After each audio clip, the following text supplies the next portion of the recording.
Yes, I know.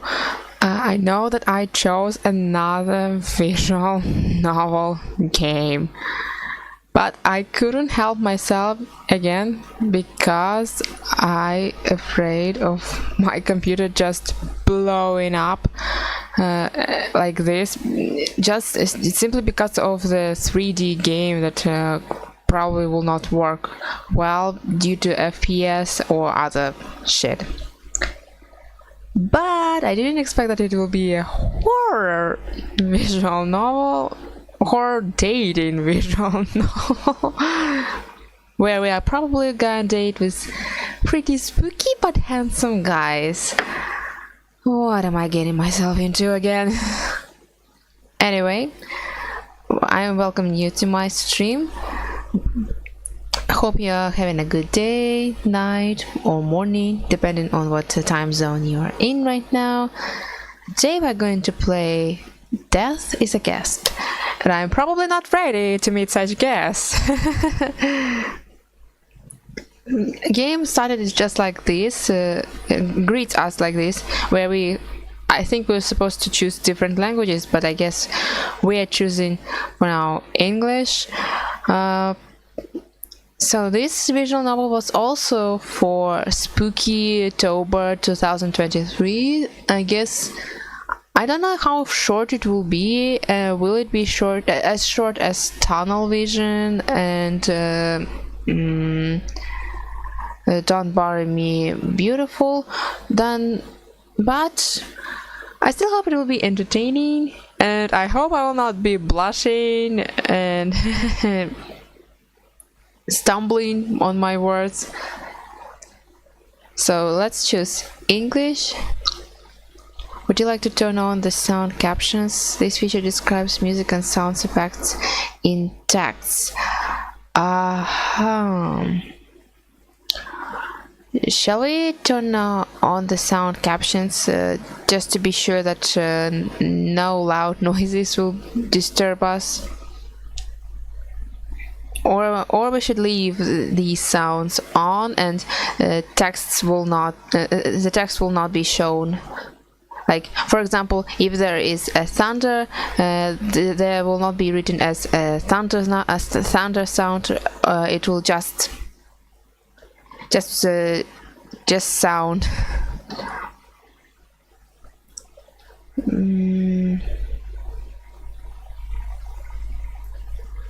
Nah, let's go like this. Warning, the content may be inappropriate for audiences under 15, contains swearing, graphic depictions of blood and violence, use of alcohol and death. All stuff that we love in spooky games. Attention! This story is a work of fiction. All characters and names are fictitious, having no association with any real incident. I didn't get to read the warning! Oh! Well, hey. What a nice menu we have. Also, is the game loud or is it okay? Shall I do it? Shall I make it quiet or?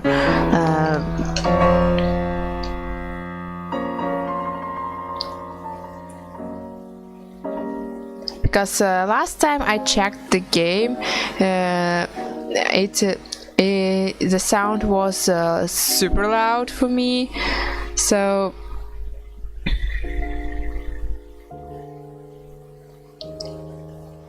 we have new game, we have load, we have settings, we have extras, and we have quiet.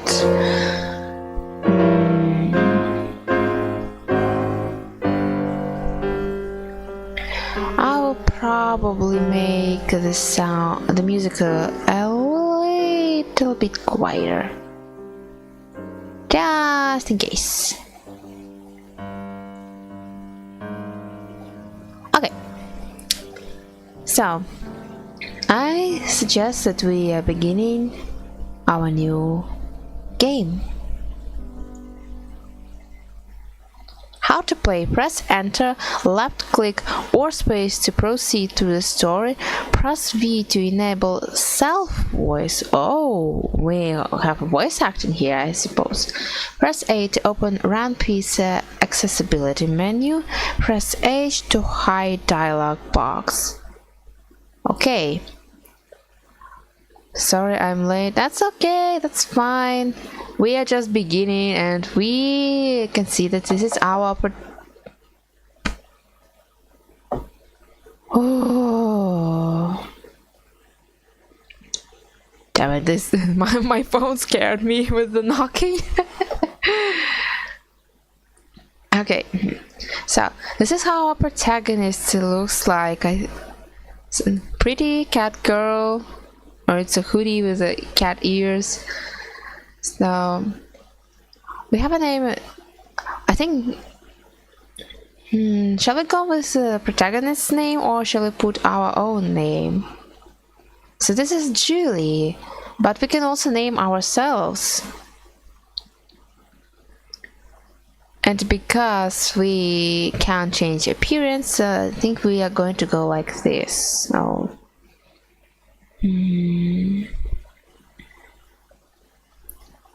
let's go with our name. So it's oh shoot, I need to change the.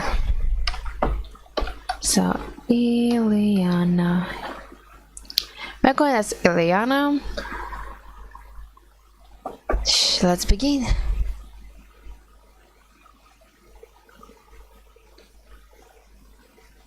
Wait, what? Whoa, whoa, whoa, whoa, whoa, whoa, whoa, whoa, whoa, whoa, wait, wait, wait, wait, wait, wait.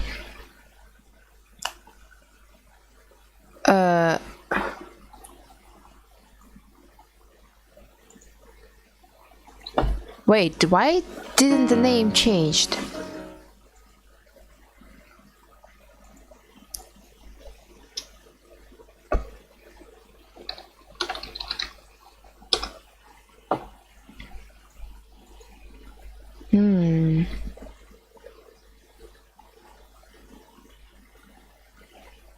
The name didn't change. Okay, I guess we're going as a Julie. I don't really mind, but okay, makeup done. My hair looks good. My nails are perfect, and something is missing here. Oh, fuck! Where are my shoes? Yeah, here I start running in circles because I haven't cleaned my room in the past 3 weeks. Me. I can't remember I left my shoes under my bed last night. Anyway, this is me, Julie, a psychology student and a storyteller for children in my free time. But tonight, I'm a kitty going out for tricks and treats. Okay, so it's Halloween time. Just as we like. Well, at least that's what I planned when my friend got me an invitation to her boss' luxurious party. But as I expected, nothing is what it seems when it's Halloween. I don't know it yet, but my life is about to change in a few hours when the doorbell rings. Found it! I forgot I left it under the bed last night. Laughing at my bird brain, I sit on my bed to wear it and complete my outfit. I've had a large smile on my face since I started dressing up, but I only realized it now. Joy and excitement are starting to get to me, forcing me to understand it's been some time since I went out to party with friends. So we are introverts? I've been so busy lately that I forgot to take care of myself. How ironic. I'm making plans to make my life better, but I forgot to live it. Oh no, existential crisis incoming. All I had to do was put on my shoes and go out. I didn't need my brain to be so defensive right now. However, a mere thought about my feelings triggered months of regrets and controversial ideas. Before I can stop it, memories of times I chose to do something I didn't like in an attempt to achieve a distant goal take over my mind. I gave up on parties, I gave up on friends, and I gave up on love just to reach this goal. Jeez, girl, what kind of goal you are reaching? Are there any trigger warnings here? The trigger warnings I think are I put in the description, but if you want, I can put it in the chat as well. Because I don't know, it's no one is watching my streams that much as some people do, so I don't know. I put in the description just in case. I'm not sure about the chat. I can do it, of course, if it needs to. Okay. Yet I'm not even close to touching it. It's not that I regret it. I'm just wondering how different it could be. I probably lost so many opportunities. Maybe I could have been happier. Maybe not. And all because I want to prove I'm an adult now. Am I living my life for real? Dude, this is such a big mood. Taking a deep sigh, I threw my head back, staring at the ceiling. I'm all alone here, like I have been in the past months. Like I will always be. No, girl, you will not be alone. Trust me. Can you say that going out and having fun is a valid point for living life? But can't we say a person staying at home with a book in bed is having the same portion of fun? How can I say I'm not living my life? And how can I say I'm living it? How does one measure the value of one's own existence? That's actually a good question. It was my choice to prioritize my studies during the past year, and it wasn't all bad. I know I made some good memories through it all. It's just that sometimes when I feel happy, I can't help but wonder if I could be happier with different decisions. But in the end, nothing of it matters. What is done, and what I haven't lived wasn't supposed to be lived by me at all. Yeah, enough of existential crisis, it's time to make myself happy. Instead of thinking about what I lost, I should get ready for what I'm about to live. I'm going to dance and drink and flirt. Oh my gosh, it's a dating sim, but in a horror style, are we?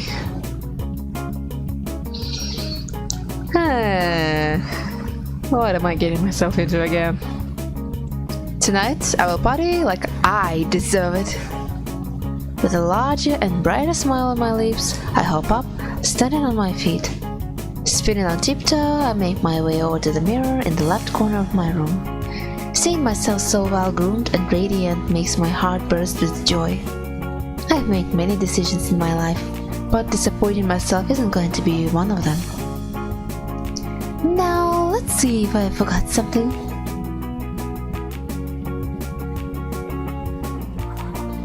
Oh, okay, at least we can save before choosing. Nice. And we have 13 pages, nice. Let's check face. Ah, yes, sweet and naughty. Just the way I like.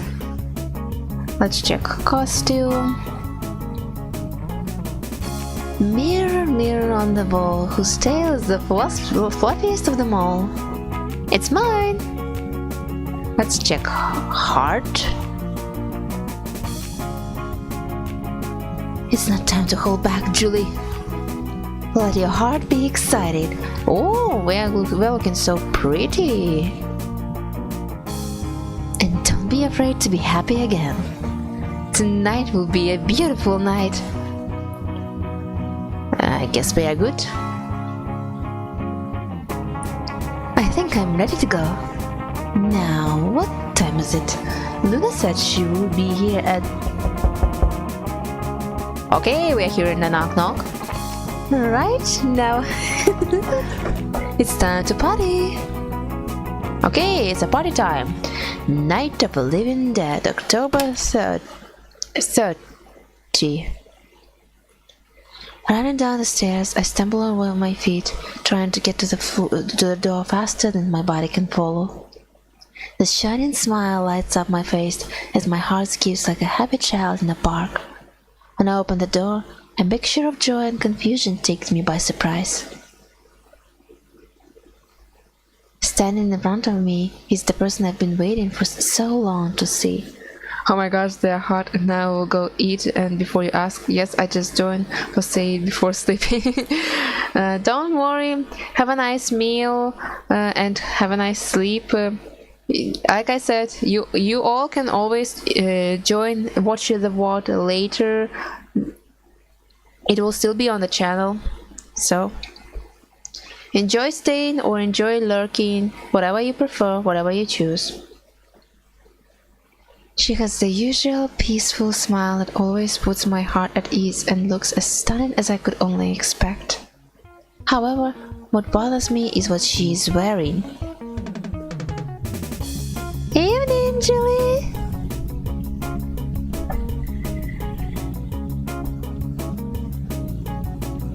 What is this? I thought we were going to party. We will. Dressed like that? Are you sure you're not going to work tonight?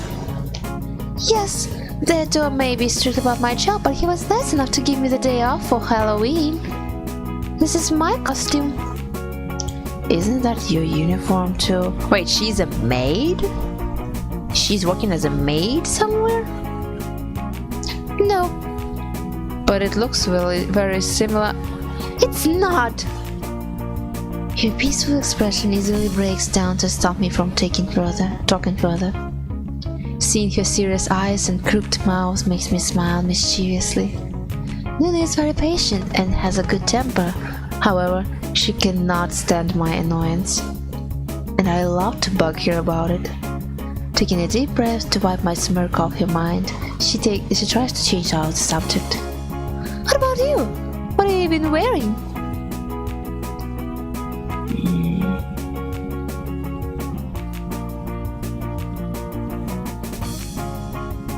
I'm a cat like a Cheshire. I am a stranger, you are a stranger. Together, we are strangers. She didn't appreciate the joke, right? What? Don't tell me I memorized this quote for nothing. Oh, sorry.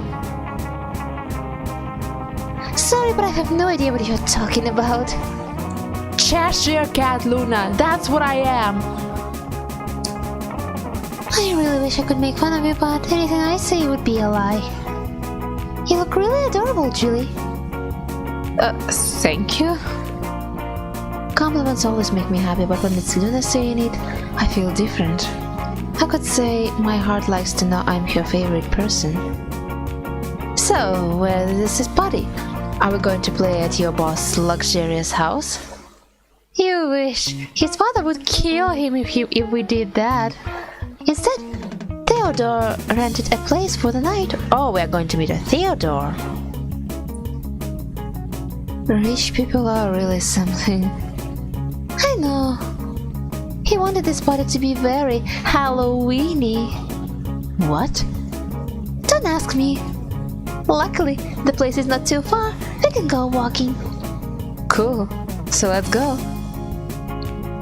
Taking a step to the side, Luna holds her skirt as I lock the door behind us. Like a kitten wanting attention from its owner, I nudged her with my shoulder as we move toward our destination. Our night is finally starting.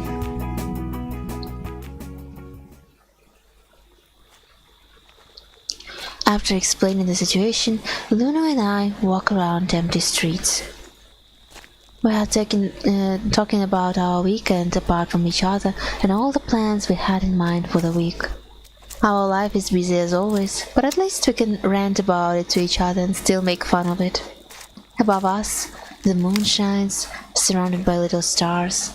Around us, only the wind and silence keep us company. I hadn't noticed it before, but we had been walking on this lonely road for some time. Curious to understand where we are, I move my head from side to side, finding only dark trees. I trust Luna with my heart and soul, but I can't help but feel uncomfortable with the long walk and the darkness surrounding us. I didn't expect the party to be so far from the city. Are you sure we're not lost? Yes, But we are in the woods! I know. That's Theodore's big idea for a creepy Halloween. Rolling her eyes, she steps to the side, motioning for me to follow a small dirt road into the woods. James and I tried to change his mind because having a party in an abandoned place didn't sound safe. But did he listen to us? No. Moving her body back and forth as if remembering the day she had this conversation, she talks loudly, not hiding her frustration. A little danger won't kill us for one night, he said. He loves to be extra. Squeezing her temples, she let out a long sigh. It's a little funny to see her losing her temper about him. Sometimes she looks more like a babysitter than a maid. Shaking her head to wave off her thoughts, Luna turns back to me with a comforting expression. It's not that dangerous, you know, but I fear we won't have a signal there. Of course. Abandoned place, no signal, possible killer following us. We are definitely doomed. That's okay. We won't need a phone when we are busy drinking. Are you sure, girl? I would bring my phone anywhere I go. Like, literally anywhere. Sure. Yeah. See this expression? I agree with Luna. See this expression? How can you not bring phone with you even on such parties? Especially, I don't care how friendly you are with the people you are going to be with, but not bringing a phone with you during parties that can possibly end up murderous, I would say. Anyway, so the party is going to be real big, huh? I don't think so. Last time I checked, he only invited a few people. Hopefully it will be enough not to cause trouble. But will there be boys? Just curious. I see blushing. Luna stops on her feet. She looks at me as if I have asked the wrong question to a god. I know I haven't done anything wrong, but her expression makes me shrug, waiting for a punishment. Julie, I know you're eager to meet people, but isn't it too soon? You broke up like a month ago. Oh. Well, damn. Unexpected turn of event. It's long enough for me, but not for a wounded heart. I wish I could argue, but she's not wrong. Spending 2 years with the same person only to force him out of my life was not easy for my heart. I get this with these notifications. I'm sorry. I will probably let me make it like this, so my phone should not disturb us for some time. I still think about him every time I make decision. I still wonder what he would say whenever I wear a cute outfit. Who is this person you are thinking about, Julie? I still think about him. Who is it? But I do not regret my decision. Our relationship wasn't bad, but some circumstances forced me to make a move. Not having reasons to hate him in the end left me with feelings with no direction and a bitter taste in my mouth. I just don't want you to hurt yourself deeper. It is still very recent, and the scars are still open. I admit that much. But if I keep giving my heart time to move on, too much time will pass, and I'll be stuck here, still thinking about him. I want to live my life like I used to. Don't worry, I'm not trying to replace him or fill up what he took from me. I promise you I won't force myself to heal faster than I should. Good. Tonight, I just want to have fun with you, myself, and strangers. I want to make good memories and forget the pain. That sounds fair. In that case, I want to let you know there will be lots of single strangers for you. Nice. Laughing at my silly cheering, we walk a little longer down the road lined with trees and small pumpkin lights.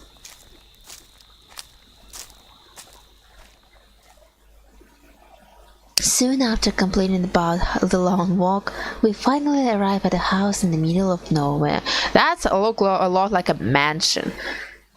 Mansion, a spooky party.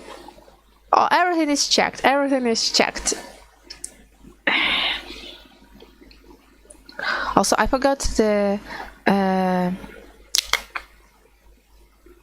I can't see the controls. Oh, okay. Oh well. The place is as big as I expected, but it doesn't look as good. From all I have heard about Theodore, I expected a colorful, luxurious place surrounded by light and people. But this is the opposite of it. There's not a soul to tell a whisper. The only lights I see are on the floor, and the walls look as old as the trees around it. He really went for it. I told you. But don't worry, the place looks better inside. Laughing it off, Luna steps closer to the entrance, looking for the doorbell. The loud sound echoes in the woods, waking a few animals in the bushes and announcing our arrival. Holding my breath, I move closer to my friend, trying not to grab her arm and hide behind her. I mean, honestly, if none of the guys will be interested in this visual novel, can I be with Luna, at least? She's nice, she's supportive, and cute. I don't care. Soon the door opens, bringing light to our eyes. I glance over her shoulder like a scared cat, expecting to see a monster at the entrance. Good evening and welcome to the Mansion of the Dead. I see. But instead of it, I find a man, shorter than me, dressed like a 50s surgeon doctor standing at the doorway. Oh, it's you. He wears a facial mask, gloves, some sort of hat, and a bloody apron. This should be enough to make a creepy costume, but his tired eyes make it look like a bit funny to me. Evening, James! Oh, so this is James. Nice costume you have, buddy. You arrived just in time.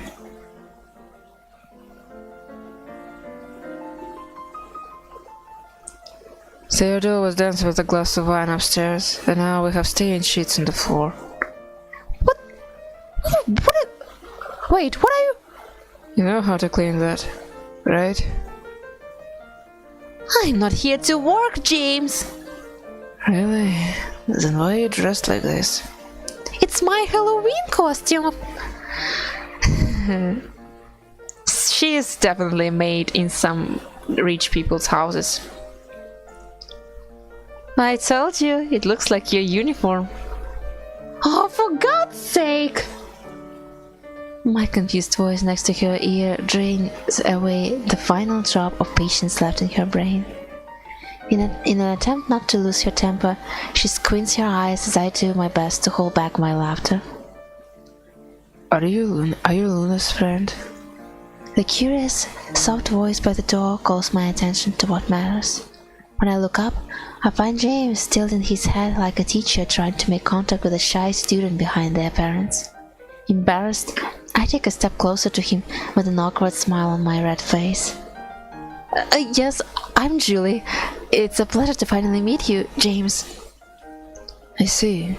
So Luna has been talking about our time together. Yeah, enough to know she appreciates you very much. How nice. She talks a lot about you too. To be honest, she only talks about you. Really? Yes, so much that sometimes I wonder if she has any other friends in social life. Oh, shut up! How can I not talk about Julie when she's always on my notification bar with her dumb memes? That's true. I like to share my funny videos to make her day better.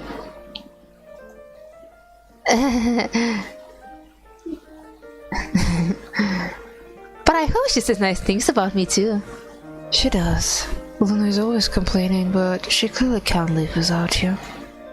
Aww.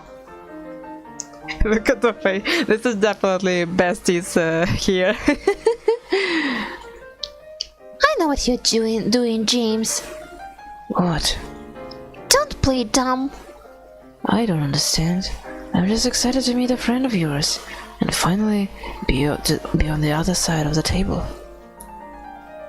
It's my turn to bully you. I like James already.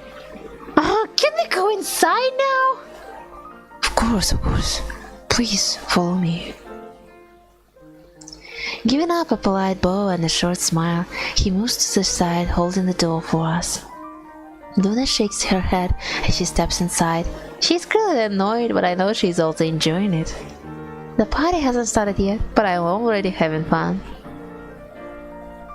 A Symphony for the Lost Boys. Tuesday, 2035. I think, let me take a note because I think it will be important for later. And of course I forget my pen with me. Okay, fear not, I have just what I need with me, and it's a marker. So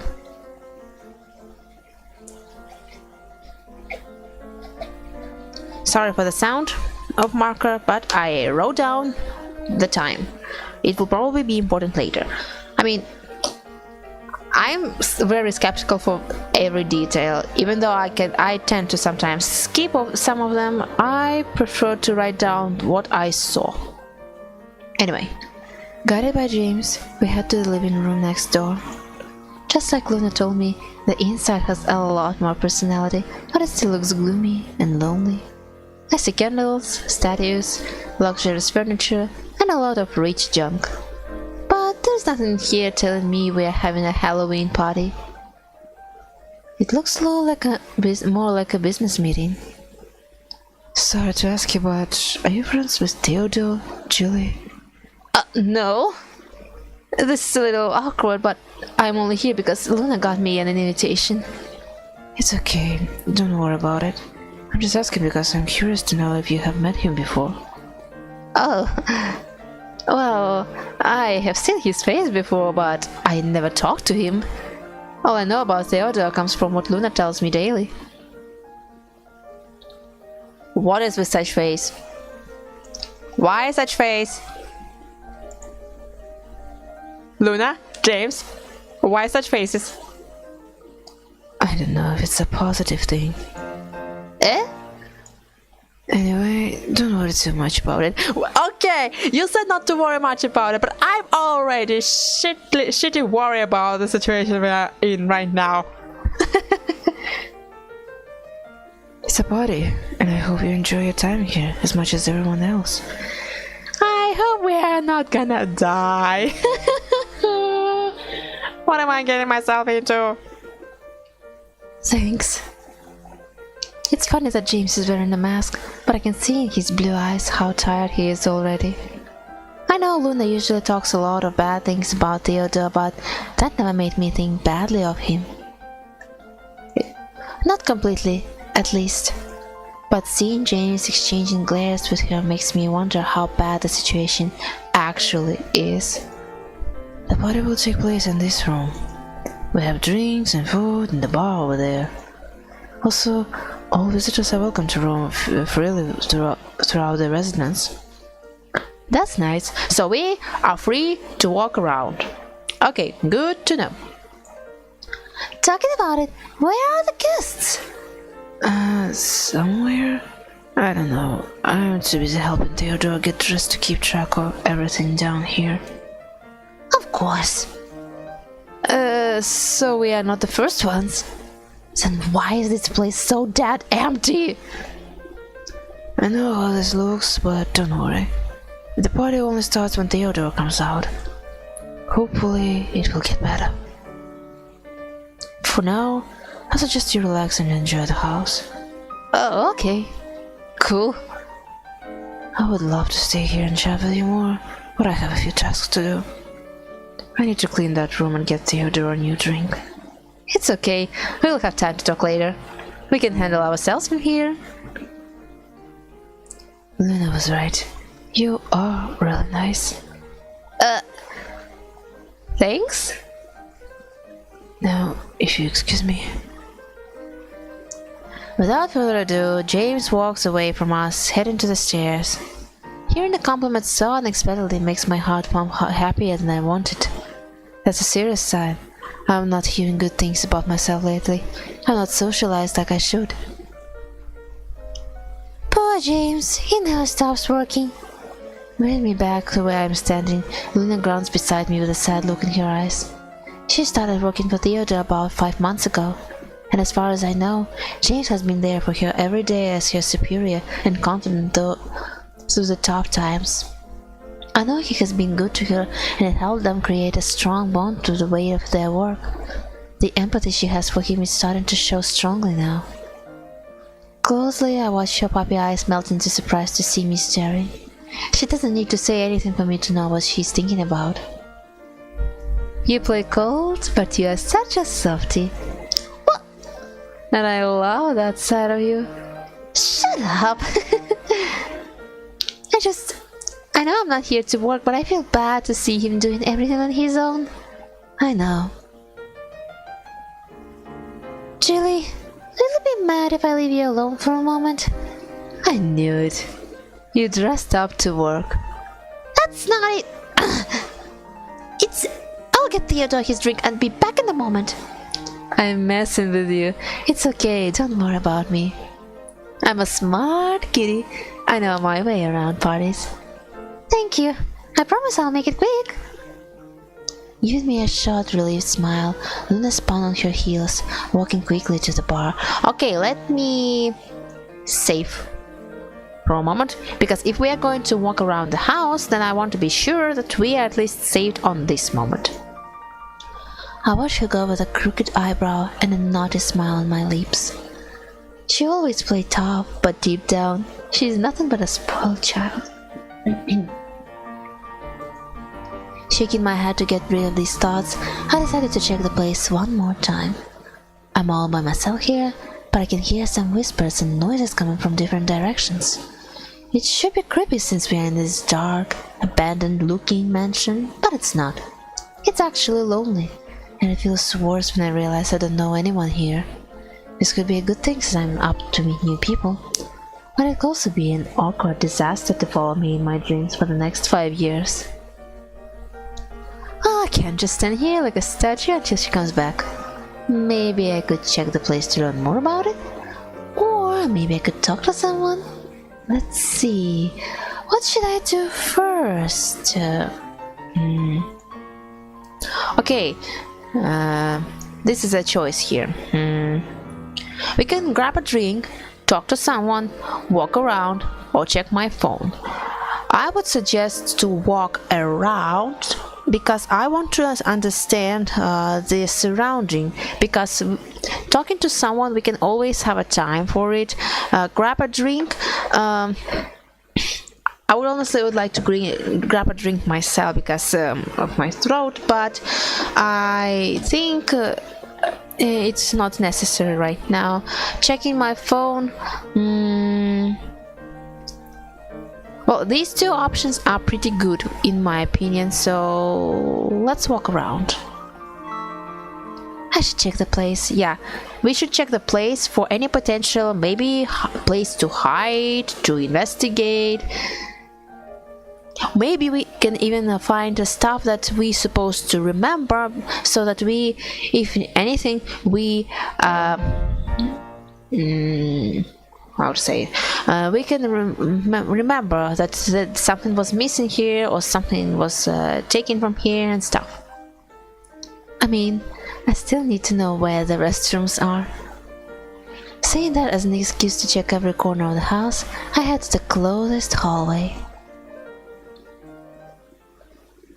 Oh, it's an it's a I thought that we were already dead. As expected at a big house, The hallways are longer and fully decorated with paintings, furniture, and flowers. Standing here, I can only imagine how beautiful it looks in the morning, with the sunlight glowing out of every room. However, right now, in the dead of the night, it only looks creepy. I don't know if that's part of Theodore's plan, but the dim lights and the closed room doors are giving me the sensation someone will come out and force me to run for my life. You won't find what you're seeking in such a dark corner, my darling.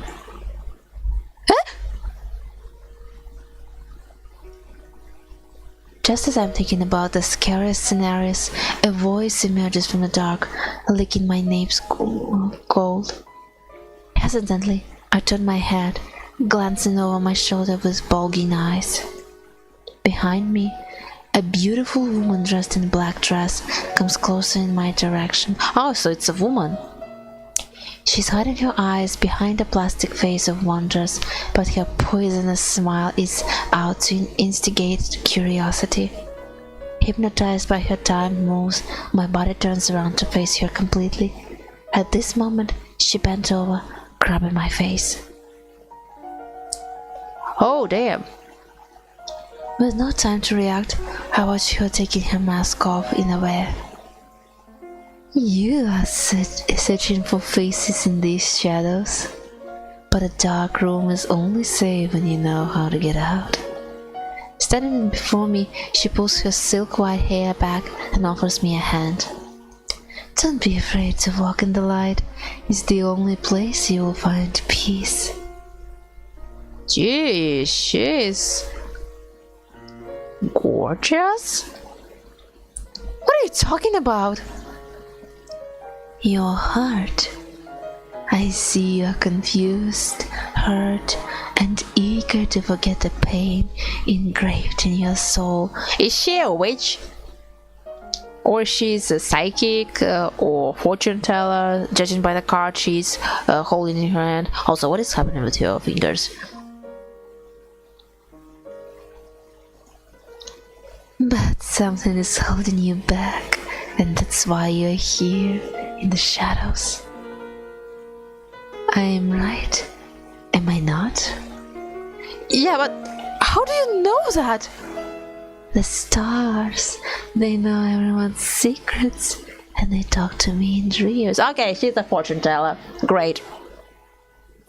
I feel goosebumps hearing her talking so confidently about the unknown. It's not a bad feeling, but it's scary. I'm not the type who believes in mystical stuff and spirits, but I could easily become a believer just for her words. And they know the future too. Saying that, she pulls 4 cards out of her sleeve. Caught in surprise, I take a step back. My reaction is amusing enough to make her laugh joyfully. Don't be scared. I'm not here to hurt you. I'm here to guide you. Now, would you like to know what your future holds for you?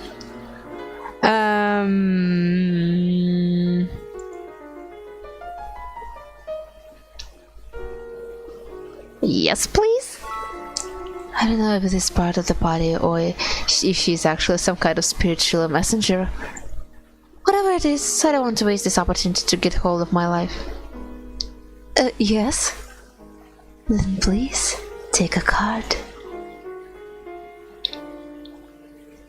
Oh, we pick a card? Can we? Oh. Okay, so... Many more. Let's go.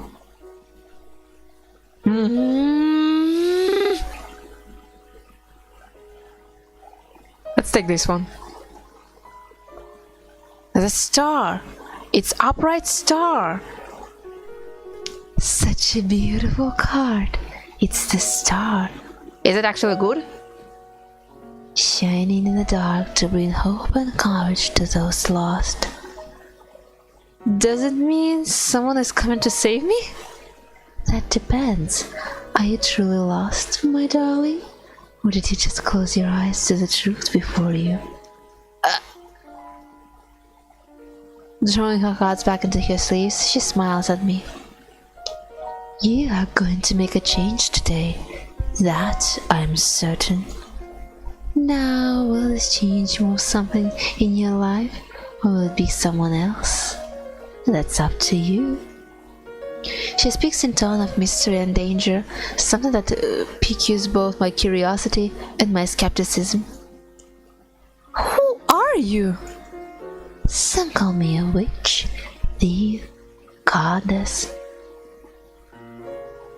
I remember I said that she's probably a witch. I think I'm right. But I'm nothing but a woman of knowledge. Laughing at my impressed eyes, she turns away, and as if this conversation was nothing more than a child's game, she walks towards the living room. I'll see you again, Julie. Wait, did I tell her my name? For a moment, I only stare in the direction she is no longer walking. She's suspicious. She's suspicious. This party is going to be wild. Shaking my head and blinking a few times, I walk back to the living room, wasting no more time. Okay, so we met one person, so that's something. It's good to be back where light chases dark thoughts. And to my surprise, different faces are standing next to the stairs now. Curious to understand what is happening, I look up, finding James at the top of the stairs. Everyone, please gather around. Ending our thoughts and conversations, James' shout calls our attention to the top of the stairs. Slowly, people start to come out of corners and fill the large living room. I turn my head from side to side, curious to see all the faces I haven't seen before. Yet, I am concerned. This really doesn't look like a party. Found you! Interrupting my suspicious thoughts, Luna finally appears behind me. She looks as peaceful as ever. It's hard to tell if she's happy, annoyed, or not feeling anything at all. Did you take care of that? Yes, how about you? Making friends already? Well, I don't know about that, but now I know your boss is quite eccentric. Huh? People here are not what I expected from the things you said. Is that good? Yeah, I think I'm going to have a good time. Or at least, I'll make memories I won't forget so easily. I see. Our host is here. Once again, James reminds us what we are doing here. His words follow a wary sigh as his hand motions to the left. All eyes turn to the mentioned direction, and there we finally see him. The man walks down the steps like a king coming out of his room to bless his vassals underneath. With every step, his long, gold hair swings on his shoulder. His smile shines bright, his eyes are filled with glory, and his arms are open like he is the ruler of his own world. He is the man everyone has been waiting to see. He knows it, and he loves it. Oh, damn. Good evening, my dear guests. I'm delighted to see you all decide to take part in this unforgettable night. Standing in the center between James and a tall, mysterious woman, Theodore waves his hand in the air dramatically as he talks. Our eyes overflow with a feeling of curiosity and fear, the delightful hunger for the unknown that tastes so pure and deadly. Tonight we are not just partying. Tonight we are going to experience the true horrors of Halloween. By true horror you mean a murder? My dear friends, what happens from now on will change our lives forever. Uh-oh, I think I know where this is going. His voice waves with excitement and joy, while his eyes are fixed only on victory. Why is he talking like a villain about to rule the world? I don't know, but I don't like it.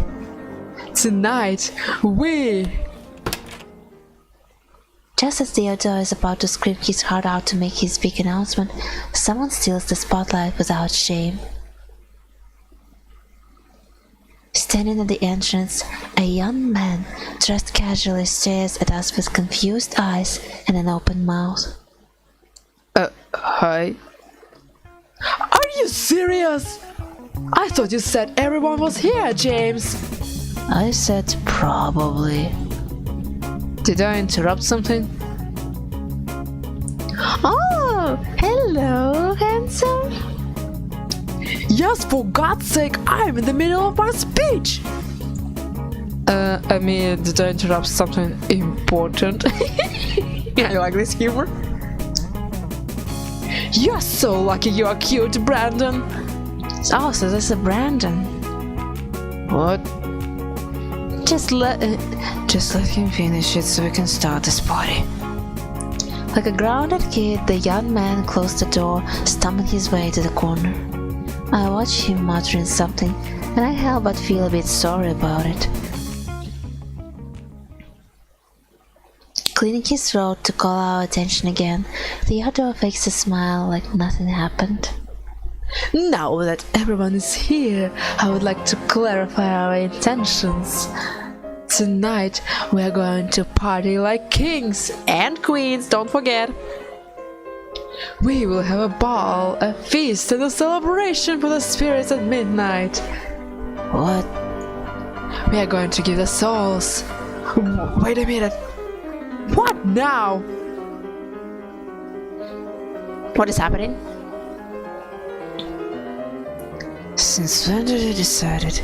You didn't tell me any of that. Well, of course! If you knew it, you would get mad and stop me. And it would ruin the surprise. I think James. I don't know why, but I think James is some kind of butler for Theodore. So instead, I planned everything with Sinistra. Oh, so it's a Sinistra. Very curious name for such a lady. Oh, is that so? And what is the reason behind it? Oh, don't be paranoid, James. I just want to have fun. Theodore, I know you. What is this all about? For fun! And? Because it said celebrating the souls would invigorate my energy and make me popular again. I knew it. What lies did you tell him this time? Whatever, it's already decided and we are going to have lots of fun tonight. Did you believe a fortune teller of whatever she said? Theodore, you're gonna be dead tonight, I'm sure. Now let the music play! Dance Macabre, Tuesday 21:05. So it's 21:05. After the long, confusing speech, Theodore spins around, walking down the stairs. There is no reaction from anyone in the hall. I think James wanted to protect Theodore because he's probably so naive and very trustful on whatever someone says. Like this Sinistra said that some kind of ritual will help him to get popular and stuff. Very rich people to do that, of course. And he decided to organize a party so that probably he can be popular again, also to get what he wants. I don't know, but it's curious to see such dynamic between them. Unless you count the confused stares and the eyes rolling. What just happened? I have no idea. I didn't know about any of it. To be honest, I thought the reason for this party was Theodore wanted to date someone. Really? That's weird. That's Theodore. But clearly, Sinistra planted ideas in his weak brain and changed all the plans. The Sinistra you're talking about, is that woman with him? Yes, she's his personal fortune teller. I knew it! She's a fortune teller! I knew it. I knew it. We are doomed, guys. We are doomed.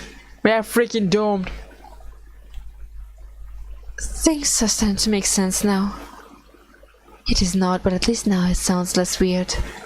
While we talk about it, I watch the trio coming down the stairs to greet the guests. I notice Sinister is standing on Theodore's side all the time, and she doesn't seem interested in talking to anyone. Okay, this is an important clue, so let me write it down. So, Sinistra is always with Theodore, so she is a potential suspect number 1. Yes, I'm treating this as a detective, and as a person who likes detective stuff, I am going to write down everything I see, hear, read, and stuff. However, the smile on her lips says she's enjoying watching the show. James, on the other hand, is looking at his phone, probably checking the signal. Meanwhile, Theodore is waving and talking to everyone like a kid at his birthday party. They are so different from each other. Hey, what about Brandon? You forgot about Brandon. Let's just be glad Brandon interrupted him. Otherwise, I would spend 3 hours listening to nonsense. Here we go. We didn't forget about Brandon. Oh, talking about it, who is Brandon? Theodore's neighbor. He's not a social type, but he's nice and easy to approach. That's good. Not for him. Thanks to his kindness, Theodore is always after him. Sometimes I think he likes Brandon a little too much. Oh, poor Brandon. I feel sorry for him.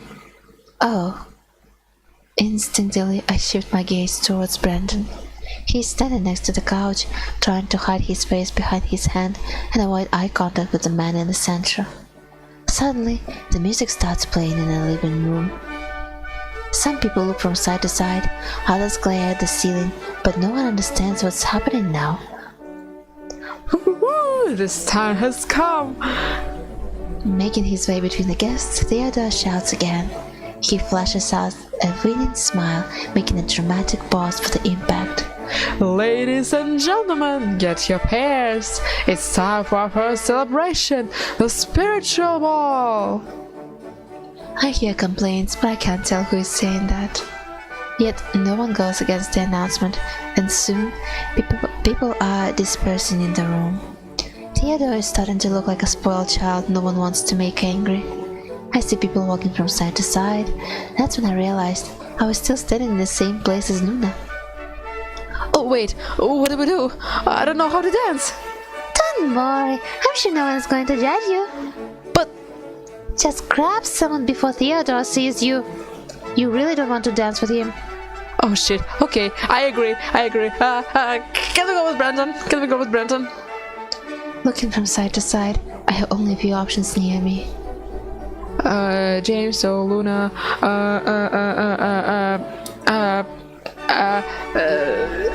can we go? Let's go with James. Standing near the stairs, just as lost as I am, I see a potential dance partner. He doesn't seem interested in dancing. To be honest, he still looks worried about what Theodore is doing. However, considering what Luna said and how concerned she was about him, I think it would be nice to drag him into the pond for a moment. Hopping on my feet, I walk towards him with a childish smile in my eyes. Hey, you! Oh, Julie, is there something wrong? No, actually, I was wondering if you like to dance. I'm still looking for a partner, and you seem to be by yourself here. So, it takes a few minutes for my question to make sense in his busy mind. Just then, his eyebrows raise, surprised. For the first time, he seems to notice he's not here to help, but to party too. Following his protective instinct, he searches for Theodore one last time. His countenance turns tired again when he finds our host, grabbing Brandon by his shoulder to dance with him. God! It would be a pleasure to dance with you, Julie. Thank you! The music starts playing at a different pace. Quickly, James holds my hands, gently pulling me by the waist. Oh, nice! We are dancing! My heart skips a beat. My body becomes stiff. I try not to show on my face how nervous I am, but his dead stare seems to notice it anyway. Just follow me. Saying it, he slowly guides my body to follow his moves. It's hard to let go at first, but James is patient enough to keep our steps short within a limited area. Is it your first time dancing? Yes, I mean, I know how to move my body in a party, but I've never done something like this before. Of course. People don't usually waltz at Halloween parties. Trying so hard not to roll his eyes, James complains between his teeth. I feel sorry for him, but at the same time, I have a feeling he's going to take revenge later by lecturing his friend for hours. I'm starting to understand better why Luna loves to be around James. Are you still mad at Theodore? Yes, very much. I worked hard to make plans for the party to work out. I talked to his father, I managed the expenses, and I got everyone here like he wanted. But then Sinistra comes around, snaps her fingers, and suddenly all my hard work means nothing to them. Of course, it's his party, and he can do whatever he wants, but he should have told me about it. I could have helped too. Now I have no idea what he's planning after this. I thought you were mad because he changed plans, but he actually said you weren't included. Not sad, I'm mad for both reasons. I see. Sorry, I didn't mean to rant on you. I'm just... How can he be so irresponsible? He even talked about spirits in his speech. Ah, yes. Do you think he wants to do some sort of ritual? No, definitely not. Theodore is scared of ghosts. Are you sure? I mean, with a person like Sinister, he's probably gonna do it anyway. But I'm sure whatever happens next will get me very busy. In that case, we should try having fun while it lasts. My soft smile doesn't make a change on his tired expression. However, I feel his hand caressing my fingers softly, and his body becomes more relaxed after hearing my suggestion. Laughing shortly under his breath, he spins my body one more time. I didn't notice it earlier, but I have been following his steps with ease all this time. Look at you. You are natural at dancing. Oh, shush! Shush! No, it's you. You're a good teacher. Thanks. You make it easy for me to teach you. In a short moment of silence, his smiley eyes watch me. Suddenly, I feel close and dear in his arms. You know, I was reluctant when Luna told me about bringing you to the party. Oh, because I am an intruder, right? No, not that. I was just worried you would cause trouble for being too energetic. Is that what she said about me? That's the picture I got. But seeing you now, I'm very glad to meet you. I could stay here dancing with you all night. Shush! Why being so sweet all of a sudden? But unfortunately, I won't do it. Suddenly, James stopped dancing, helping me to stay still in front of him. Still holding my hand, he looks around. I think it's time to switch partners. Do we need to do that? Yes, it's part of his dancing ritual. I think people started doing it to make all guests socialize while still having fun. Oh, that's nice. So, what should I do? Just turn to the person next to you and be ready to do it for a few rounds. Taking a step back and giving me a short bow, James looked into my eyes one last time. It was a pleasure to dance with you, Chili. His mask hides his lips, but it doesn't hide the soft kindness in his eyes. Nodding, I watch him leave me alone. Peace is over once again. I'm feeling better about dancing, but I'm still unsure about going after someone. Standing alone, I hear my heart pumping anxiously against my chest.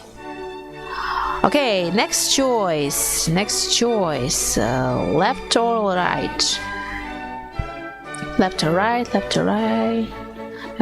Any more. Let's go right. Nervously, I turn a little too fast, forgetting I'm too close to other guests now. unexpected, my body collides with someone, but not strongly enough to make us lose balance. It's a Brandon! Sorry. This dance is so complicated.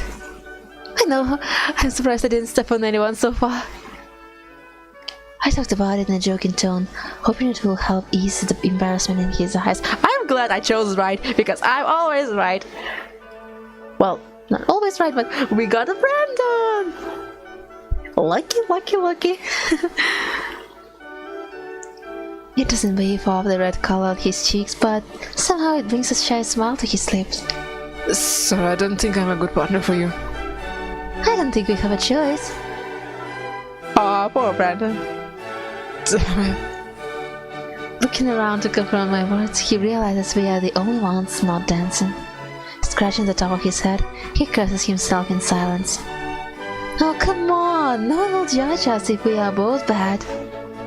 Yeah, but I'm more about stepping on you. It's okay. We can take it slow.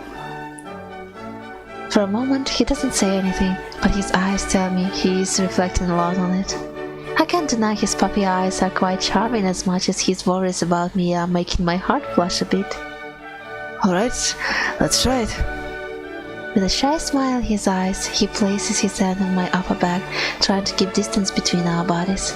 At first, he only worries about following the music space, but soon, his eyes look at me with a huge question mark above his head. I haven't seen you before. Ah, right, everyone is saying that. I'm starting to feel like an intruder. But are you an intruder? No, I'm with a friend. Oh, I'm sorry for you. Why? There are so many parties going on right now, but you end up here. I can't imagine the pain. This is not so bad. At least we have drinks and I'm dancing with a nice guy. Yeah, he's blushing. I see him blushing. I love him. Oh my gosh. He's so cute. His frustrated expression quickly turns into surprise, and just as quickly, his face gets painted in red again. Luna was right about him.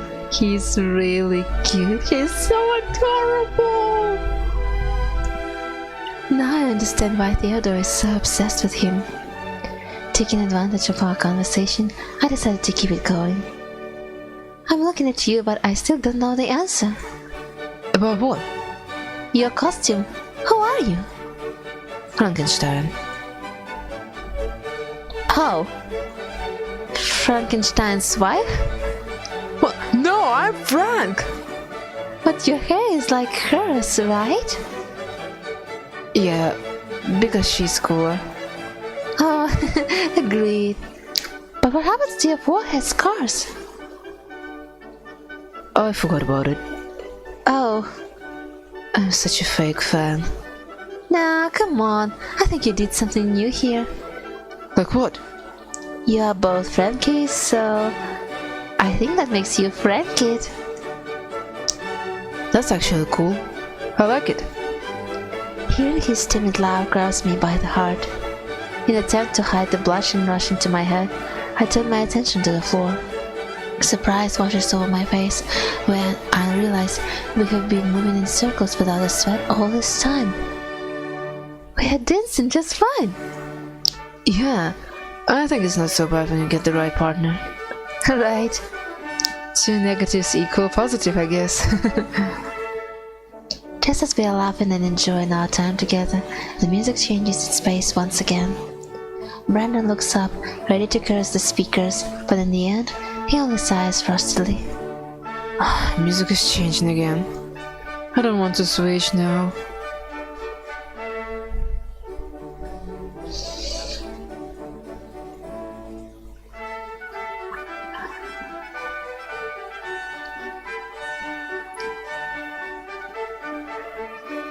Guys, will you be mad at me if I will go for the other round? Let's go for another round. Can we pretend we didn't notice it and just keep dancing for another round? Would you want that? Yes! I don't think Toto will let it pass. But I appreciate it. Aww. I will try to reach you again next round. Awkwardly, for the first time since we started dancing, he steps back, unsure what to do with his hands. Thanks for the dance. Yeah, it was fun. See you around. Waving his hand lazily, Brandon turns around, doing his best to hide his face behind the other guests. One more time, my body spins softly in the air, allowing the music to help my body decide the next direction. Okay, another choice. Let's go now left. In front of me, beautiful golden locks of hair bounce, leaving me speechless. Oh no, we ran into Theodore. However, as soon as his eyes find mine, a cold shiver runs down my spine. I should have chosen right. God damn it. This man is a big dog, the rich man, the host. He doesn't know me, and I don't know him. This is the very first time we met. Yet I am at his party like I'm a friend of his. Not trying to disguise his surprise, Theodore eyes me from head to toe.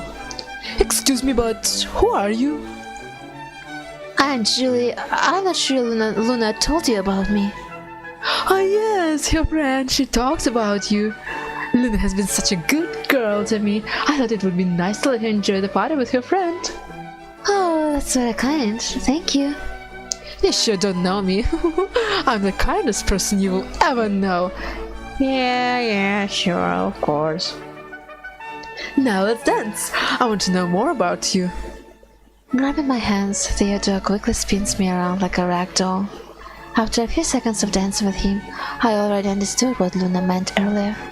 He's energetic and a little bit aggressive with his moves, nothing delicate as you would expect from a refined man. So Julie, how did you end the bet? Oh, it was at school. I think we were 13 years old. Oh, how impressive! You guys have been together since then? Yes, she has been my best friend, my confidant, my everything. After all this time, I can't imagine my life without her. It must be good. What? Having someone so close to you like that.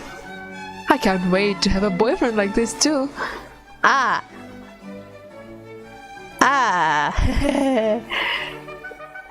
I think I realize now why he's after Brandon. He is freaking in love. Hold on a moment, someone calls me, I'll be right back.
I'm back, I'm sorry, needed to answer the call.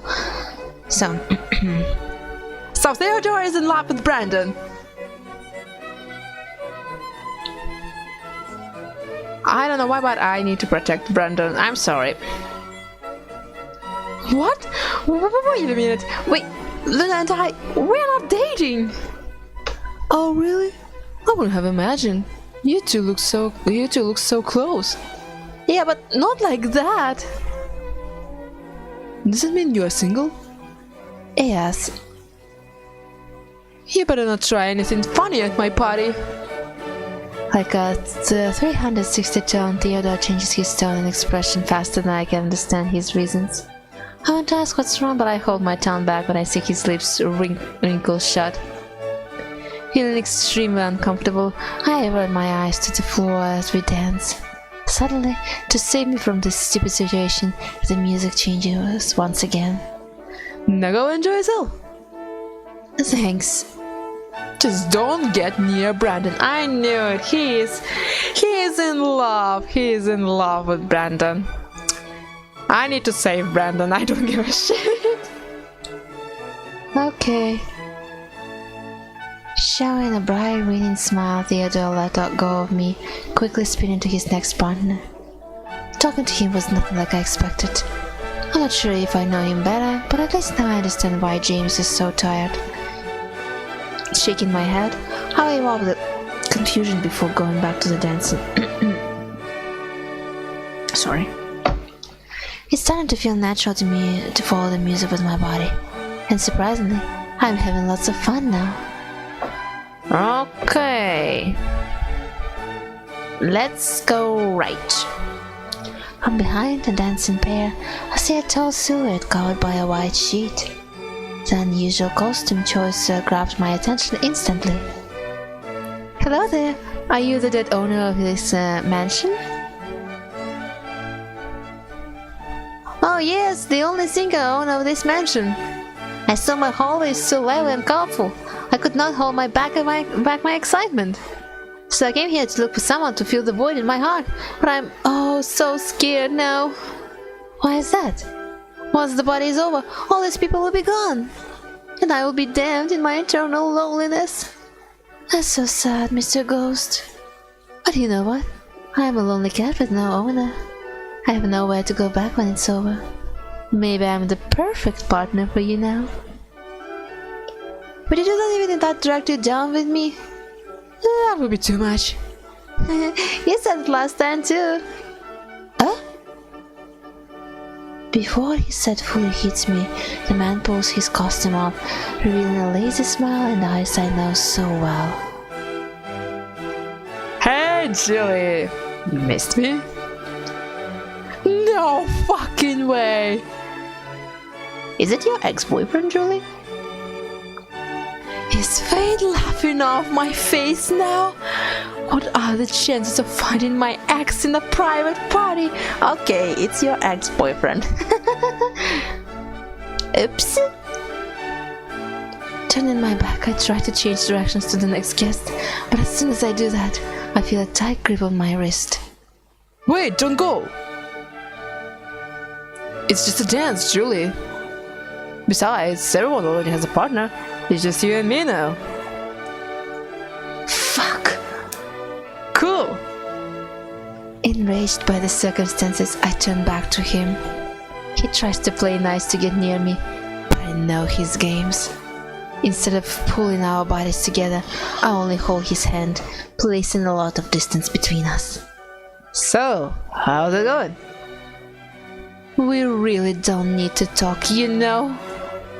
Yeah, but it feels weird to dance like this. The situation is already awkward. Let's not make it worse. Fine! I'm great, Felix, living the life since you were gone. Sounds fake, but okay. I would say the same thing.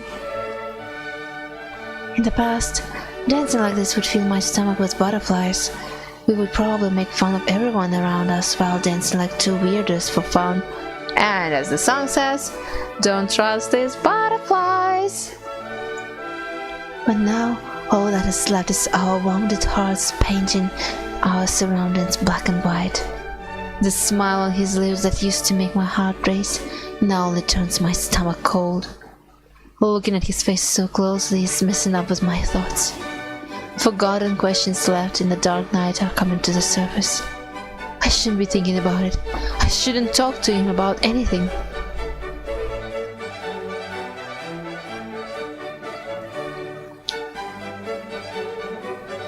Why are you here? For free drinks. I'm serious, Felix.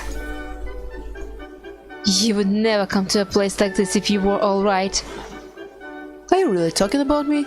Or are you just using me as an excuse for your mistakes now?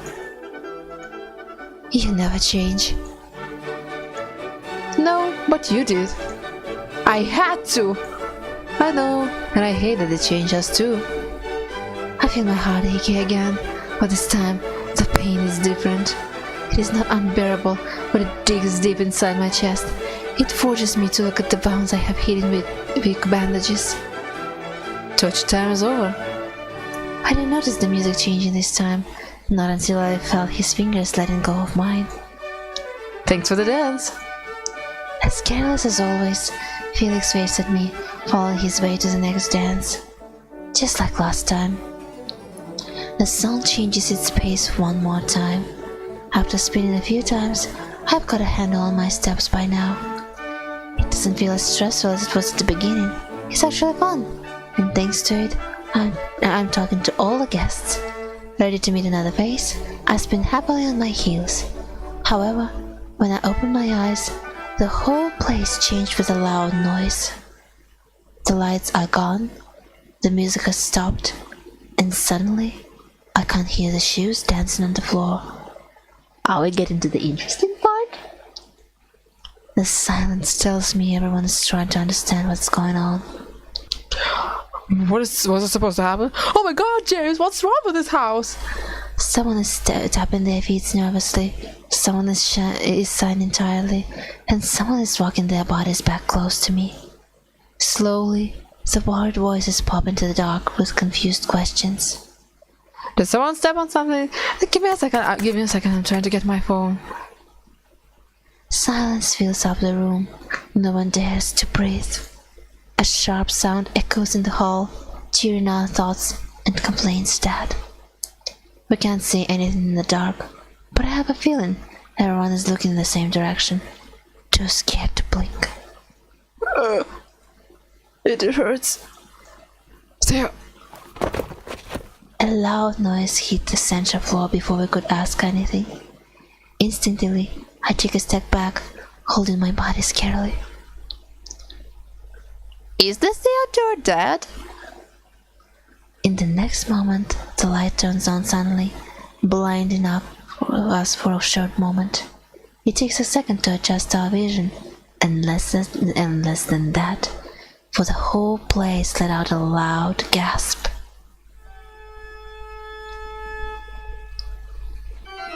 What the fuck? Down the steps near the stairs, a body rests facing the ceiling. The long blonde hair is stained in a macabre red color, dripping from the tips. Theodore! The host's slim body doesn't respond to anyone's voice. Around him, a small red ball shaves his silhouette on the carpet. His closed eyes are frozen in a painful expression, sending shivers up our spines. Theodore is dead! We stare at him, but our brains refuse to believe what we see. Noticing everyone's hesitation, Sinister walks closer to him, kneeling by his side. Unified by shock, we hold our breaths, watching her hand reach for his neck. The wait feels like an eternity, but the answer on her frightened lips takes just 1 second to pull everyone into reality. He is dead. Well, we see he's dead. He's fucking bleeding and probably stabbed, I don't know.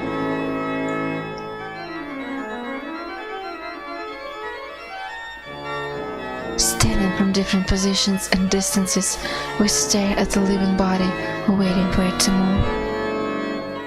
Silence screams in our ears, making it hard to think. Feeling my legs shaking, I look around, expecting someone to come out of the shadows and say it's just a prank. But instead, I find faces paralyzed by fear, confusion, and indifference. Check it again. James' voice breaks the silence like a hammer on the glass wall, undoing the hypnosis bounding us to the corpse. He can't be dead. and surprising his eyes quickly turns to fury and frustration.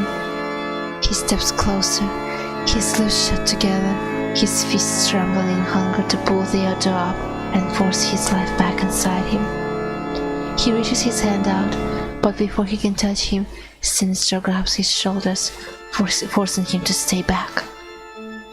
Let me go! It's no use, James. He has no pulse. You don't understand. This can't be happening. If he dies, I'll lose my job. That's what you're worried about? I thought you were friends. I'm paid to be his friend.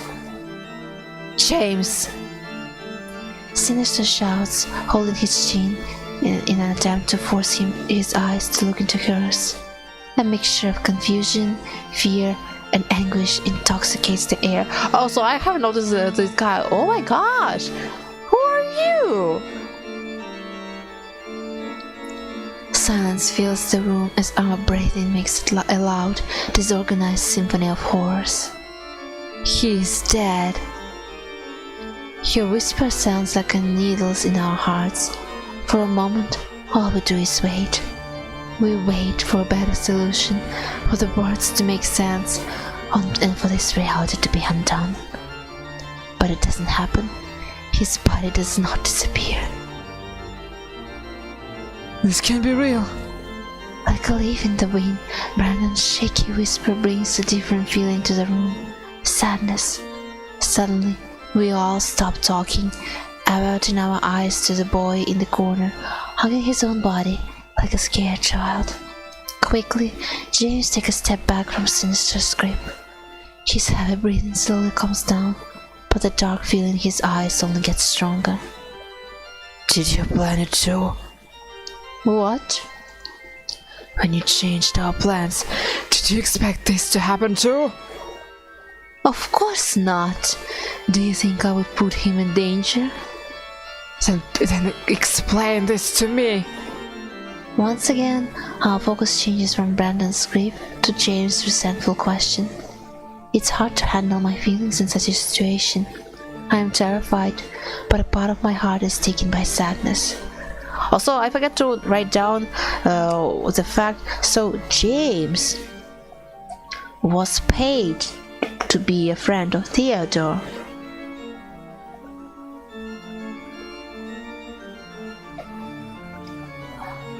Okay, that can be a good motive for the killing.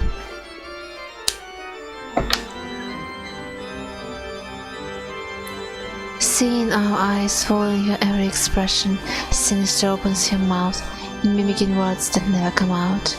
The circle closes around her, and as a response to it, she snarls an unhappy laugh. What? Someone killed him! It could have happened if we followed your plan too. I would never let it happen. This is not my fault. Placing both hands on her chest, she begs us to believe her words. We, on the other hand, only watch the show unrolling in front of us. You can't be dead.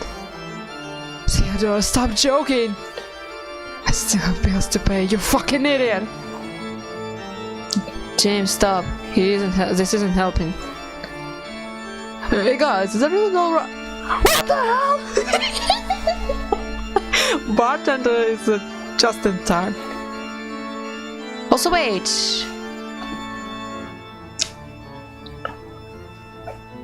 Let me write down something. Bartender came just at perfect time. The act fulfills one last piece when the bartender comes into the scene. Unfortunately, we still don't have an answer to her question. But we all know one thing. This party is officially dead. Not just that. We have a murderer in this house. And no one will leave until we find out the truth. Let the wrong one in. 21:45. Hearing the word murder hits the darkest corners of my mind. My eyes jump from face to face, but the more I see, the less it makes sense. Detective time! Yes, it's detective time! And I'm on the case. Why only Brandon and I are shaking in fear? Why are people looking down at Theodore instead of crying?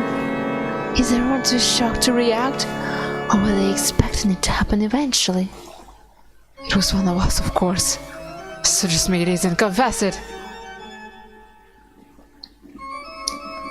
We look at each other. Doubts and suspicions are screaming questions in our eyes, but no one dares to say a thing. Okay, so we know Brandon, we know Felix, we know Luna, we know James and Sinistra, but we haven't seen this person, and also we haven't talked to Aiden. I think it was is his name. Interesting. Please, is that how you want to solve this? I'm just giving it a shot. But of course we're making this the hard way, aren't we? James' final sentence didn't sound friendly at all, but it didn't surprise anyone. With the corpse lying in the center of the group, we exchanged glares, unable to read each other's minds. Earlier, I was so excited to be surrounded by people, but now, all I feel is my stomach churning when I think I danced with the person who did this. Confessing it or not, you're still going to answer for this crime. Someone is going to take responsibility for it. Yeah, that person could be you, James. What? Tired of hearing James talking all the time, Aiden snaps in a sarcastic tone. We lock target on both of them, watching their faces twitching impatiently. I'm just saying it's funny how you're expecting anyone to take the blame, but you. Don't you think this is making you like a qualified suspect? Actually true. Why the hell do you think I would kill the person who pays me bills? Pays my bills? I mean, you basically...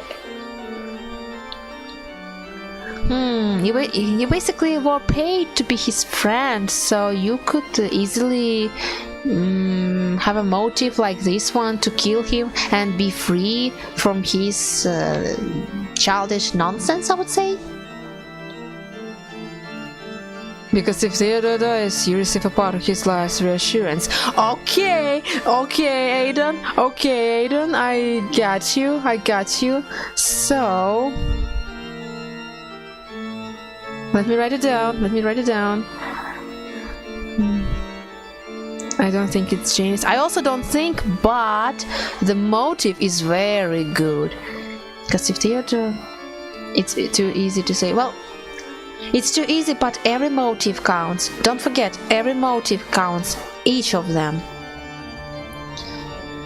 James will receive... part of Theodore's life's reassurance if he dies.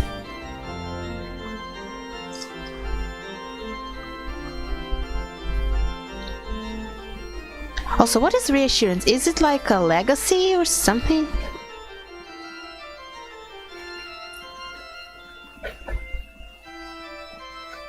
Also, I think I will need another pen because my marker is dying.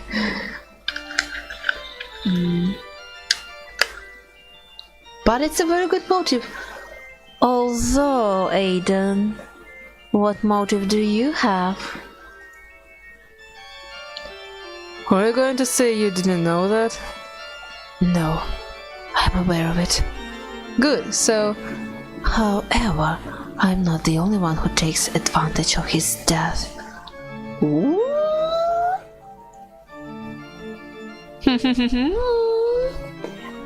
Things getting interesting. You might be his cousin, but you are as much of a suspect as I am. So Aiden is a cousin. Oh, Shit, I don't have my pen with me. Alright, let's try it like this.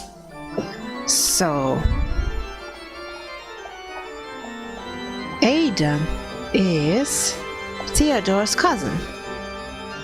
And it also can be a motive because family issues.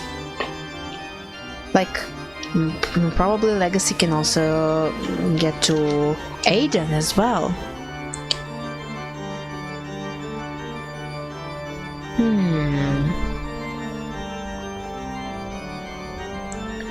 So we are in a horror but also in a detective, just like what I like. Last time I checked, Theodore has doubts to settle with you.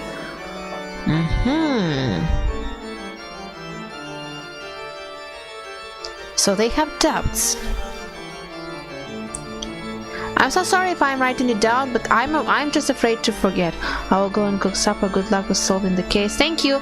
But if it's going to take too long, we will pause. Okay?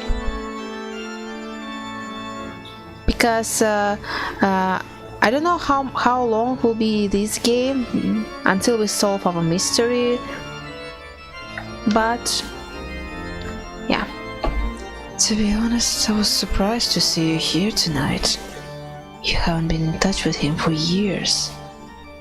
You don't let anything pass, do you, James? Don't change topics. Why are you even here? Actually, why are any of you here? Out of patience, James turned around, scanning our faces like a lie detector after the truth. The serious, tired mist is gone. Never see the flames behind his glare. I can't blame him for freaking out. We have a dead, rich person under our feet. This is the worst scenario for everyone and for anyone, but especially for James. No one here likes Theodore, and I know you all have a reason to kill him. It kind of reminds me of a movie called Knives Out, where also a murder of a writer, and everyone had their motive of either disliking him or having like motive to get to the part of his legacy or something.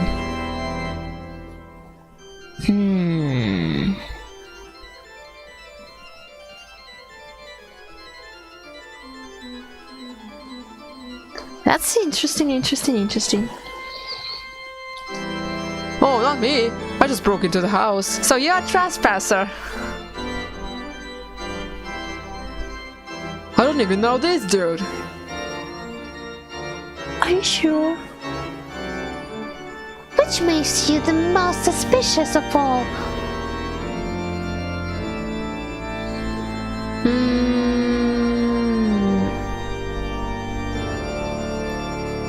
Point proved. I will shut up now. Alright, enough. I'm calling the cops and let them handle it. Don't waste your time. We don't have a signal here. What? Did you guys know about it? Unfortunately, yes. And you still decided to have a party here? What's wrong with you people? I wish I knew. So what? Are we going to point fingers at each other all night until someone goes insane? If that's what it takes, then I will do it. I won't stop until I get my answer. That's so stupid! Sinister, can't you use your powers to help us find the truth? Maybe bring him back to life or something?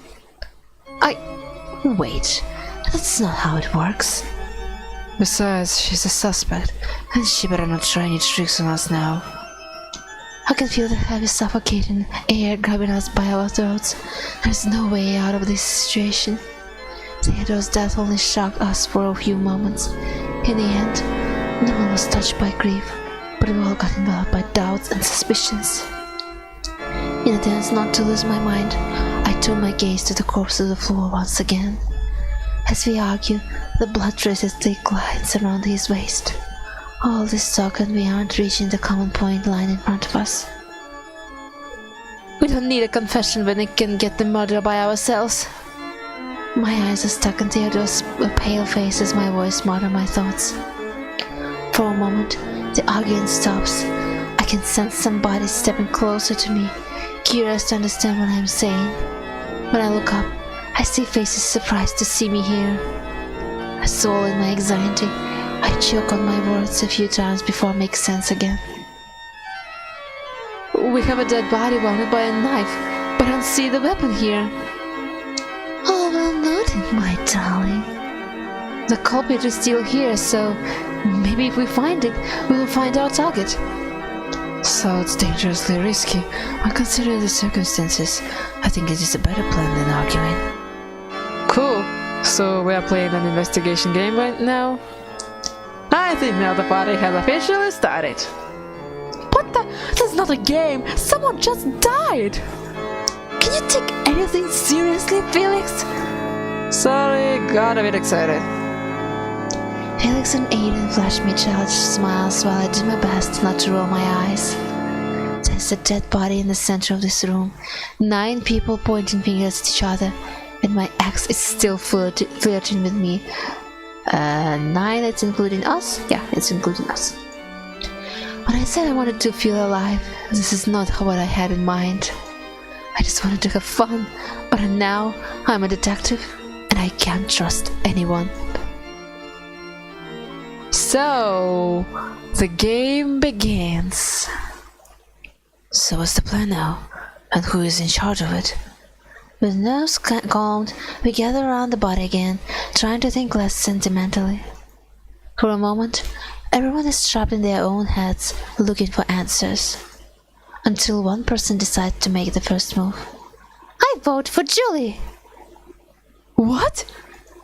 Yes, you are not a suspect. Oh, how can you say that so confidentially? First, she doesn't know Theodore like all of us. Well, Felix doesn't know him too, so... Julie and I. Yes, but differently from you, she's here because I forced her to come. She has no reason to kill him. Well, that's true, and I know she can't hurt a fly even if she tried. Felix! I'm talking from experience. Shut up! Well, I'm trying to help you. Sounds adorable, but it doesn't prove much. I still need an alibi. Do you really? You know me, James. You know me, James, and you know enough about Julie to know what I'm talking about. I know everyone in this room, Luna, but it didn't stop Theodore from dying. His words are heavy, but his voice shows almost no feeling. Luna's always so peaceful countenance suddenly turns surprise. Her mouth is open wide, and her eyes are trembling. At this moment, we all understand the feeling. James is worried about his job, but it is guilt for allowing it to happen that haunts him. In that case, let me ask you a different question. What proof do you have against Julie? Showing a foxy smile, Sinister points the conversation in another direction. In the center of the discussion, I look from side to side, begging someone to take my place. But instead of it, all the eyes around me I am used to see the fight unrolling. James opens his mouth to talk back, but nothing comes out. Well played, Sinister. I think we can consider Julie a neutral element between the stained ones. Sounds good to me. She's still a suspect. Yeah, but honestly I trust her better than I trust you, James. Of course you would say that. Shaking his head, James averts his eyes to the floor, defeated. So, do we all agree to let Julie lead it? I mean, we are basically protagonists, so... Please? Sounds fair. James? Hold on, I never said I wanted to lead this investigation. Oh, come on, Julie. I'm serious. James seems to be more of a leader than me. It's okay, Julie. They are not wrong. Eh? Oh, wait a minute, hold on.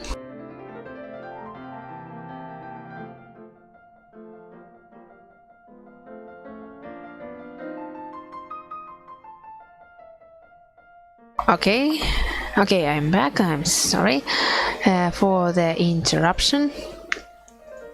Just needed to take something. So you agree? Yes. But I can't do this. I'm not good at making decisions. Don't worry, you might be leading it, but you're not doing this alone. Oh, thank. I'll keep an eye on you all the time.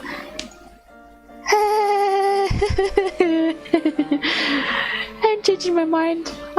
James is not a sweetie. I really don't like this. So it's decided. Okay, now what? Brandon don't give up time to be happy for agreeing once and again we're staring at each other. However, this time I feel like they expect me to say something smart. Worried, I look down at Theodore again. I mentioned the night before, so I think we should stick to this plan for now. Things happen too fast. I don't think the killer had enough time to hide the weapon that well. It must be close. We should check the rooms downstairs. Sounds good. But before that, can someone help me put Theodore in his room? I feel a little bad to see him here. I will go with you. Theodore looks kind of heavy to carry on your own. Yes, and he's taller than me. I'm coming too. It'll be safer this way. Good. And please stay together. While they do that, I want to check the kitchen. Kitchen? Yeah, he was stabbed, right? We gotta check the knives here. Oh, good. Then I'm coming with you. Come in too. What? Yeah, let's stay together like you said, babe. Not with you. You really don't. It's okay. I think the three of us will check it faster. Hey, Captain! Felix purposely ignores me, running towards Aiden, placing his arm around his shoulder as if they are best friends. Aiden raises an eyebrow, not understanding it. However, he doesn't seem to mind it. Taking a deep breath, I close my eyes for a moment. I can deal with this. Meanwhile, we will sit here and wait. Good plan. We'll be back soon. So, Luna, James, and Brandon. So, Luna, James, and Brandon are in Theodore's room right now.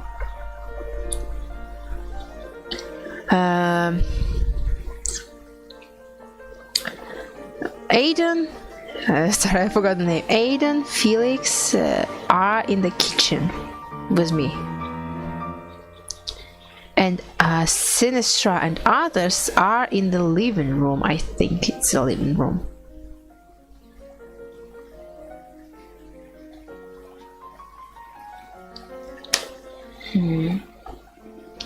Before things get out of my hand again, I run after them, leaving Sinistra, Bella, and Caleb behind. So it's Bella and Caleb.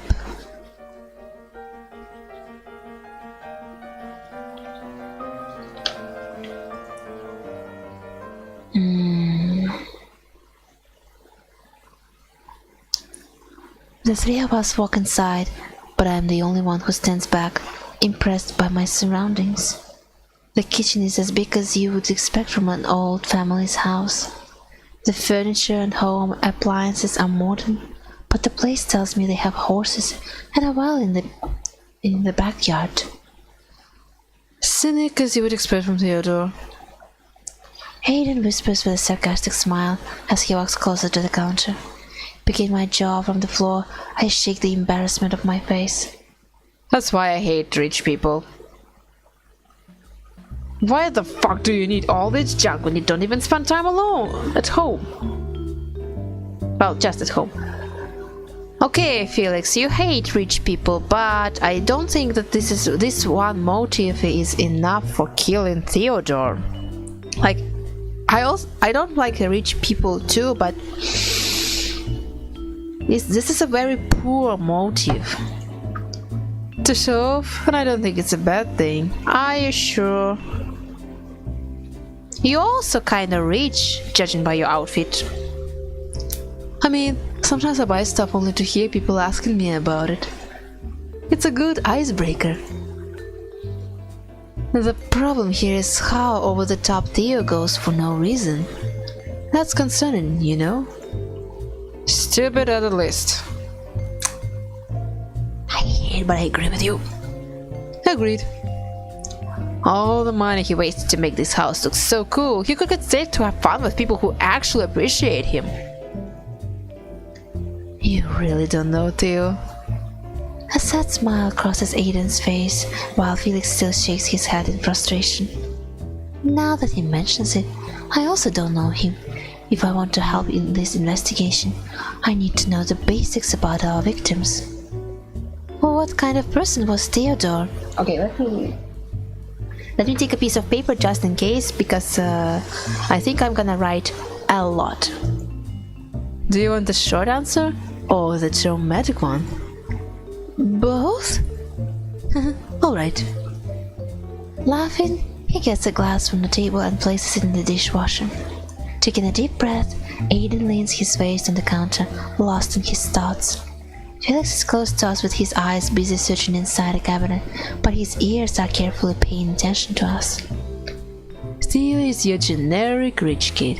Whatever he wants, he gets at his command. Nothing is too expensive for him. Oh, he must be fun. Felix grunts with a fake smile. Aiden doesn't say anything back, but his eyebrows and the faint smirk agree with him instantly. No one stands people like that, you know? It's no exaggeration to say he had no friends. He always thought if he had money, people would stay around. No matter how much of a monster it makes him. Aiden takes a short pause. It's like he's giving himself time to hear his own words. Felix and I exchange glares, unsure if we should say anything about it. To keep it simple, Theo is a spoiled, lonely child drowning in daddy's pool of money. Typical.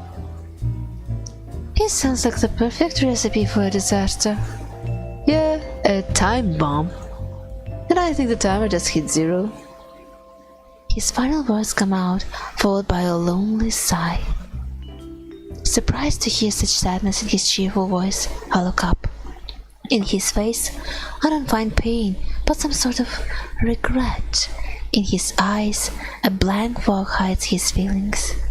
I'm so busy thinking about solving his crime and stopping all the fights that I forget Aiden and Theodore are family. Hold on, let me answer this call again.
Okay guys, sorry, but I think that we are going to save the game and continue our investigation a bit later. So I'm so sorry for finishing it a bit earlier than usual, but things changed a bit, so I need to go and help and do some stuff. So the game is crashed.